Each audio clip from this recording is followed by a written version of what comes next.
আসসালামু আলাইকুম এভরিওয়ান, কেমন আছো তোমরা সবাই? আশা করি তোমরা সবাই অনেক ভালো আছো, আমিও সুস্থ আছি। আজকে তোমাদের সাথে শেয়ার করব এই কলকাতা থিমের শাড়িটার লুক। আমি খুব করে চেয়েছিলাম আসলে যে তোমাদের সাথে এই রকম একটা শাড়ি শেয়ার করব, যেটা কলকাতা রিলেটেড হবে বা কলকাতার সব কিছু সেখানে তুলে ধরা হবে। সব কিছু তো নেই এই শাড়িটায়, তবে আমি চেষ্টা করেছি কিছু কিছু জিনিস এখানে রাখার। যেমন এখানে আমি দিয়েছি জানালা, কলকাতার বাড়িঘরের, পুরানো বাড়িঘরের যে জানালাগুলো হয় আর কি, আমি সেরকম করার চেষ্টা করেছি। আর দিয়েছি এখানে রিক্সা হাতে টানা আর ল্যাম্পপোস্ট। চলো তাহলে এখন কাজে ফিরে আসা যাক। আমি জানালায় খুব একটা বেশি এক্সপেরিমেন্ট করতে যাইনি। সাধারণত আমি দেখেছি এই রকমের জানালাগুলো সবুজ কালার দিয়ে করা থাকে, হয়তো অনেক সময় অন্যান্য কালারের হয়, কিন্তু সবুজ কালারেরই বেশি আমি দেখেছি, ওই জন্য নিচেটা সবুজই দিয়েছি। আর উপরে আমি সেরকম কোনো ডিজাইন অ্যাড করিনি, হলুদ দিয়ে শুধু বর্ডার করে দিয়েছিলাম, তোমরা এখন দেখতেই পাবে। আর সামনে তো পুজো, বিভিন্ন থিমের শাড়ি তোমাদের সাথে শেয়ার করতে চলেছি। তোমরা কিন্তু ঝটপট অর্ডার করে ফেলো, যাতে তোমাদের ঘরে জিনিসগুলো একদম তাড়াতাড়ি তাড়াতাড়ি পৌঁছে দিতে পারি আমি, একদম পুজোর সময়টায় তাড়াহুড়ো যাতে না হয়। আর তোমরা কিন্তু দেখেছো আমি আমার পেজের নামটা চেঞ্জ করেছি, চেঞ্জ করে মার্জিনাস ফেব্রিক আর্টিস্টই দিয়েছি। তোমরা জানিও নামটা কেমন লাগলো। আর তোমরা কিন্তু এই নামেই এবার থেকে আমার পেজটাকে চিনবে, জানবে এবং খুঁজবে। আমি পোস্ট করেছিলাম, আমি জানি না তোমরা সকলে দেখেছো কি না, তারপরেও আমি ভিডিওতে একবার করে তোমাদের সাথে বলে দিচ্ছি। আগের নামটা নিয়ে সেরকম কোনো কিছু প্রবলেমই না, শুধু একটু বেশি আনকমন ছিল। অনেকের ক্ষেত্রে বোঝার ভীষণ রকম সমস্যা হচ্ছিল যে আসলে এটা কি রিলেটেড পেজ, বা এরকম অনেকের কাছে আমি শুনেছি। তো আমার মনে হলো যে তাহলে নামটা চেঞ্জ করাই যাক। আমার পেজে কিন্তু আমি নতুন একটা জিনিস অ্যাড করেছি, তোমরা কি দেখেছো সেটা? মাটির থালা বাটি গ্লাস, যেগুলো অন্নপ্রাশন বা আইবুড়ো ভাতে সবার জন্য লাগে বা সবাই নিতে চায় একটু সুন্দর করে প্রেজেন্ট করার জন্য, সেটাও কিন্তু আমি এখন থেকে স্টার্ট করে দিয়েছি।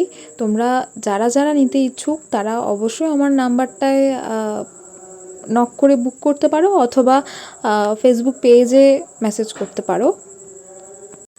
আর তোমরা পেজে এসে যে শাড়িগুলো দেখতে পাচ্ছ সেগুলো তো আমার কাছ থেকে বুক করতেই পারো, অথবা তোমরা যদি এরকম চাও যে আমরা একটু অন্য ধরনের থিমের উপর শাড়ি চাইছি, অথবা অন্য ধরনের সাবজেক্টের উপর শাড়ি চাচ্ছি, অন্য কিছু হবে সেখানে বা অন্য কাজ হবে, সেটা কিন্তু আমার সাথে ডিসকাস করে কাস্টমাইজ করিয়েই নিতে পারো আমার কাছ থেকে। আমি সেরকম শাড়িও কাস্টমাইজ করি।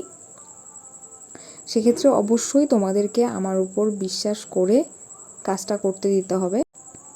তোমরা কিন্তু অবশ্যই জানিও যে এই কাজটা তোমাদের কেমন লেগেছে। ইউটিউব থেকে দেখে থাকলে তোমরা সবাই কিন্তু লাইক, শেয়ার, কমেন্ট, সাবস্ক্রাইব করে নিও।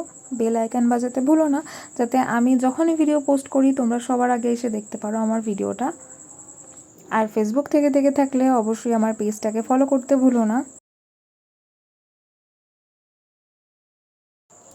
এই শাড়িটার মধ্যে কিন্তু আমি তেমন কোনো ভাইব্রেন্ট কালার ইউজ করিনি, মাঝে মাঝে যে পদ্মগুলো দিয়েছিলাম শুধু ওইটারই কালারটা ম্যাজেন্টা আর রেড কালার দিয়ে মিক্স করে দিয়েছিলাম। বাকি সব কিছু সবুজের টোনেই রেখেছিলাম, আর কিছু কিছু জায়গায় ব্ল্যাক দিয়ে কাজ করেছিলাম। সেরকম একটা লতা পাতা যেগুলো করেছিলাম সেগুলোও কিন্তু সব সবুজই স্বাভাবিকভাবেই, বেশিরভাগ কাজই সবুজের, তোমরা দেখতেই পেলে একদম শুরুর ভিডিওটায়। আর পুরো লুকটা যারা তোমরা দেখতে চাইছো শাড়িটা পরলে কেমন লাগবে বা পুরোটা আঁচলটা, তারা কিন্তু আমার পেজে পুরোটা পোস্ট করে দেওয়া আছে, পুরো শাড়ির ছবিটা।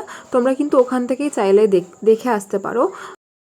এই শাড়ির কাজগুলো যেহেতু ভীষণ সময় সাপেক্ষ, তোমরা চেষ্টা করো অবশ্যই আগে আগে অর্ডার করার, যাতে সঠিক সময়ে তোমরা শাড়িটা পাও। কারণ তোমাদেরকে ফেরত দিতে আমাদের যে কত খারাপ লাগে, বা আমরা যারা এই কাজগুলো করি, যে কোনো ক্লায়েন্টকে বা কাউকে এরকম ফেরত দিতে যে কতটা কষ্ট হয়, যারা কাজ করে তারাই বোঝে। তো তোমরা অবশ্যই সময় মতো অর্ডার করো, যাতে তোমাদের অর্ডারটা আমরা খুব সুন্দর করে নিয়ে কাজগুলো একদম তাড়াতাড়ি করে শেষ করে ফেলতে পারি। আর তোমাদের সাথে এই ভিডিওটা আজ এতটুকুই থাকবে।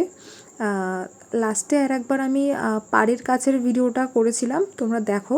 যে কারণ পাড়ের কাছের ভিডিওটা করেছি কারণ অনেকের মনে হতে পারে যে পাড়ের মাঝের অংশগুলোতে কাজ নেই হয়তো বা, তাই তোমাদের সাথে এরকম করে করে আমি দেখিয়ে নিলাম।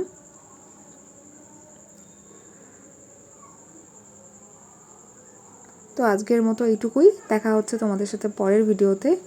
আজকের মতো টাটা।